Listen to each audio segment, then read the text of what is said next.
ഞങ്ങൾ ഞായറാഴ്ച കൊടുങ്ങല്ലൂരും ഗുരുവായൂരും പോകണമെന്ന് കുറേ ദിവസമായിട്ട് ആഗ്രഹിക്കുന്നു. പക്ഷേ ശനിയാഴ്ചയൊക്കെ നല്ല മഴ ആയതുകൊണ്ട് തന്നെ ഗുരുവായൂരൊക്കെ വെള്ളം കയറിയിട്ടുണ്ട്. അങ്ങോട്ട് പോകാൻ കഴിയില്ല എന്ന് പറഞ്ഞ് വിഷമിച്ചിരിക്കുന്നു. അപ്പോൾ നമുക്ക് അമ്പലത്തിലെത്തണം. നമ്മൾ അതിയായി ആഗ്രഹിച്ചിട്ടുണ്ടെങ്കിൽ എങ്ങനെയായാലും എത്തിപ്പെടുന്നുള്ളതിനൊരു ഉദാഹരണം കൂടിയാണിത്. അപ്പോൾ ഞങ്ങൾ തലേ ദിവസമൊക്കെ മക്കൾ ഡയറി എഴുതുമ്പോൾ പറഞ്ഞു, നാളെ ഇനി വിഷമമുള്ള ഡയറി എഴുതണ്ട, അമ്മ ഗുരുവായൂർ പോകാൻ കഴിയില്ലല്ലോ എന്നൊക്കെ പറഞ്ഞു. അങ്ങനെ രാവിലെ ഞങ്ങൾ ഗുരുവായൂർ പോകാൻ വേണ്ടി നല്ല മഴ, രാവിലെ നേരത്തെ നീച്ചപ്പോൾ മഴയായിരുന്നു. അങ്ങനെ പിന്നെ എല്ലാവരും കിടന്നുറങ്ങി. അത് കഴിഞ്ഞതിന് ശേഷം ഒരു 9 മണിയൊക്കെ ആകുമ്പോൾ അപ്പോൾ ഒരാൾ പറഞ്ഞു അവിടെ ഗുരുവായൂരൊന്നും അധികം പ്രശ്നമില്ല. അപ്പം നമുക്ക് 10 മണിക്ക് ഇപ്പോൾ പോവുകയാണെന്ന് വെച്ചാൽ നമുക്ക് അവിടെ എത്താൻ പറ്റും. 9:30 ടൈം. അപ്പോൾ എല്ലാവരും വേഗം വിളിച്ച് മാറ്റി വേഗം പോയി. അപ്പോൾ അവിടെ കൊടുങ്ങല്ലൂർക്ക് നേരിട്ട് പോവാം. കൊടുങ്ങല്ലൂർ 12:30 വരെ ഉണ്ടാവും. അങ്ങനെ 12:15 ആയപ്പോൾ കൊടുങ്ങല്ലൂർ എത്തിയപ്പോൾ പറഞ്ഞു ഇന്ന് ഇവിടെ ഉണ്ടാവില്ല, ഇവിടുത്തെ പൂജയൊക്കെ കഴിഞ്ഞതിന് ശേഷം ദേവി കോഴിക്കുളങ്ങര അമ്പലത്തിലേക്ക് പോയിട്ടുണ്ടെന്ന് പറഞ്ഞു. പിന്നെ ഞങ്ങൾക്ക് വിഷമമായി. ഇന്നിപ്പോൾ അവിടെ പോയിട്ട് ദേവീനൊന്നും കാണാൻ പറ്റിയില്ലല്ലോ വിചാരിച്ചിരിക്കുമ്പോഴാണ് അവിടെ നിന്ന് പറഞ്ഞത് കോഴിക്കോട് തന്നെ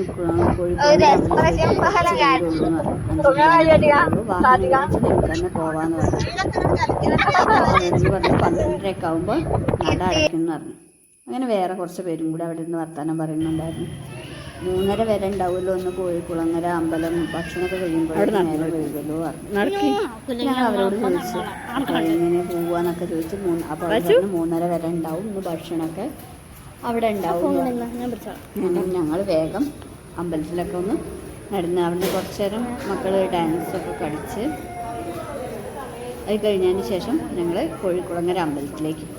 ഇതിൻ്റെ ഐതിഹ്യം എന്താണെന്ന് വെച്ചാൽ കർക്കിടക മാസത്തെ 3ാമത്തെ ഞായറാഴ്ചയാണ് ദേവീൻ്റെ വിഗ്രഹം ഉണ്ടാക്കാനുള്ള വഴിക്കപ്ലാവ് മേടിച്ചിട്ടുള്ളത്. അപ്പോൾ അതിന് സൂചകമായിട്ട് ദേവി അന്നത്തെ ദിവസം കോഴിക്കുളങ്ങര അമ്പലത്തിലേക്കാണ് പൂജാദ്രവ്യങ്ങളൊക്കെ ആയിട്ട് വഞ്ചിയിൽ അങ്ങോട്ട് യാത്ര തിരിക്കും. അപ്പോൾ അന്നത്തെ ദിവസം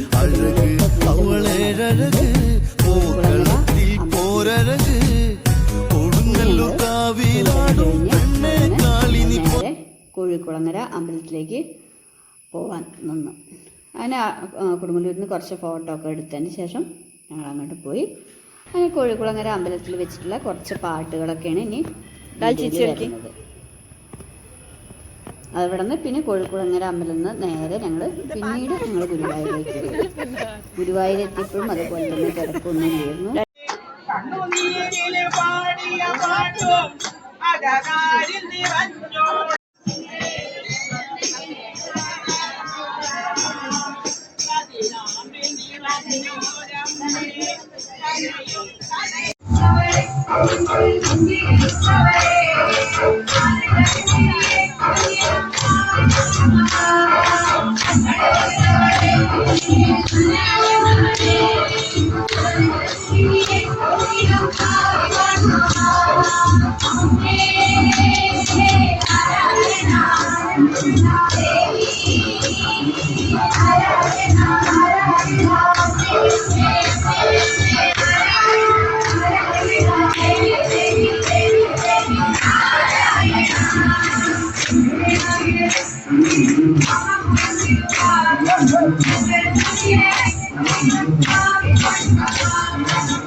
തെളിഞ്ഞാടി വരും എന്തമ്മേ 18 ഗാമിന വീരായി നിറഞ്ഞാടിയ നല്ലമ്മേ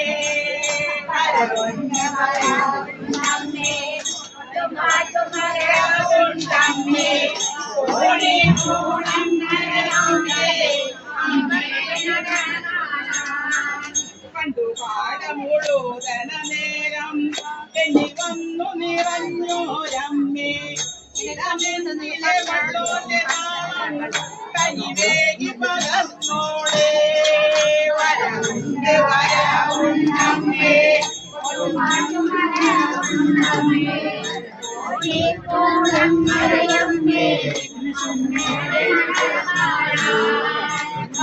നെല്ലുവിലയ്ക്കണ കാലം നല്ല വിത്തു മുളപ്പിച്ചൊരമ്മേ ഇരുളായന്റെ തെറ്റ കുടിയിൽ വിളവേകി പകർന്നോളേ വരവുണ്ട് വരവുണ്ടമ്മേ ചൊട്ടുമാട്ടും വരവുണ്ടമ്മേ തുടി കൊട്ടുന്ന